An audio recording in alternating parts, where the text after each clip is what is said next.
Hi friends, welcome to my channel Kavya's diary all in one. ఈరోజు మీకు పెరుగుతో chicken curry ఏ విధంగా చేయాలో చూపిస్తానండి. ముందుగా బాండి పెట్టుకొని అందులో కొంచెం ఆయిల్ వేసుకోండి. ఒక టూ టేబుల్ స్పూన్ ఆయిల్ అయితే సరిపోతుందండి. తర్వాత కొంచెం జీలకర్ర వేయండి. జీలకర్ర తర్వాత కొన్ని పచ్చిమిర్చి, కొన్ని ఉల్లిపాయలు వేసుకోండి. ఒక రెండు పచ్చిమిర్చిలు, ఒక ఉల్లిపాయ అయితే సరిపోతుందండి. ఇవన్నీ బాగా మగ్గాలండి. ఆయిల్లో బాగా మగ్గాలి. ఇలా కలుపుకుంటూ ఉండండి. బాగా మగ్గాలి. రెడ్ కలర్లో రావాలి. కొంచెం ఈ విధంగా రెడ్గా అయిన తర్వాత ఇప్పుడు కొంచెం అల్లం వెల్లుల్లి పేస్ట్ వేయండి. అల్లం వెల్లుల్లి పేస్ట్ వేసి కొద్దిసేపు కలిపిన తర్వాత ఈ విధంగా అవుతుందండి. ఇప్పుడు కొంచెం కలిపిన తర్వాత బాగా కడిగిన చికెన్ అండి, ఒక 3 టైమ్స్ అట్లా కడగండి ఫ్రెండ్స్. పసుపు వేసుకోండి. చికెన్ మాత్రం బాగా కడుక్కోండి. పసుపు వేసుకొని కలుపుకున్న తర్వాత ఇప్పుడు కడిగిన చికెన్ని ఇందులో వేసుకోండి.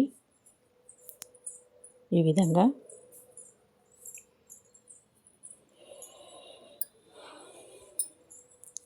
వేసుకున్న తర్వాత బాగా కలపండి ఫ్రెండ్స్. అంతా కలిసేలా బాగా కలుపుకోండి. ఇలా కలిపిన తర్వాత మూత పెట్టుకొని ఒక 3 మినిట్స్ దాకా మగ్గించండి. బాగా మగ్గిన తర్వాత ఈ విధంగా అవుతుందండి. ఈ విధంగా బాగా మగ్గుతుంది.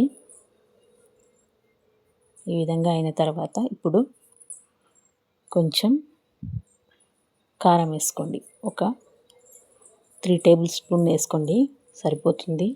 కొంచెం కారంగా ఉంటేనే బాగుంటుంది ఫ్రెండ్స్. తర్వాత కొంచెం ధనియాల పొడి 2 టేబుల్ స్పూన్లు, కొంచెం గరం మసాలా కూడా కొంచెం 2 టేబుల్ స్పూన్ వేసుకొని ఇప్పుడు అన్నీ కలిసేలా బాగా కలుపుకోండి. ఇప్పుడు అన్నీ కలిసేలా బాగా కలుపుకున్న తర్వాత ఈ విధంగా పెరుగుతో చికెన్ కర్రీ చేసుకొని తినండి ఫ్రెండ్స్. చాలా బాగుంటుంది, టేస్టీగా. ఈ విధంగా కలిపిన తర్వాత ఇది కూడా కొద్దిసేపు మగ్గించాలి ఫ్రెండ్స్. ఈ విధంగా మగ్గించాలి, కొంచెం అంతా కలిసేటట్టు మగ్గిన తర్వాత ఇప్పుడు ఒక కప్పు పెరుగు తీసుకోండి ఫ్రెండ్స్.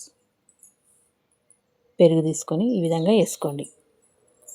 ఆ పెరుగు కప్పులోనే కొంచెం వాటర్ పట్టుకోండి ఫ్రెండ్స్.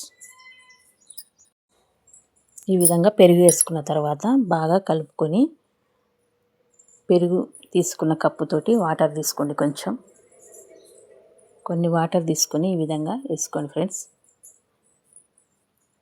ఈ విధంగా వేసుకున్న తర్వాత కొంచెం కలుపుకొని ఇలా బాగా కలిసేలా కలుపుకొని కొంచెం ఉప్పు, కూరకు సరిపడా ఉప్పు వేసుకోండి ఫ్రెండ్స్. ఉప్పు వేసుకొని మళ్ళీ మూత పెట్టుకొని కొద్దిసేపు మగ్గించండి. ఈ విధంగా రెడీ అవుతుంది ఫ్రెండ్స్. రెడీ అయిన తర్వాత కొత్తిమీర వేసుకోండి. కొత్తిమీర వేసుకున్న తర్వాత మళ్ళీ కొద్దిసేపు 2 మినిట్స్ అట్లా ఉంచండి ఫ్రెండ్స్. ఉంచితే కూర అనేది రెడీ అవుతుంది. ఈ విధంగా రెడీ అవుతుంది ఫ్రెండ్స్. కూర అనేది చాలా టేస్టీగా ఉంటుంది. ఒకసారి మీరు కూడా చేసుకొని తినండి. సండే కాబట్టి నేను బగారా రైస్ చేశానండి. ప్రతి సండే బగారా రైస్, చికెన్ లేదా మటన్, ఫిష్ అనేది ఉంటుంది ఫ్రెండ్స్. మా ఇంట్లో ప్రతి సండే ఉంటుంది. బగారా రైస్ మాత్రం ఖచ్చితంగా చేసుకుంటాను. ఈ విధంగా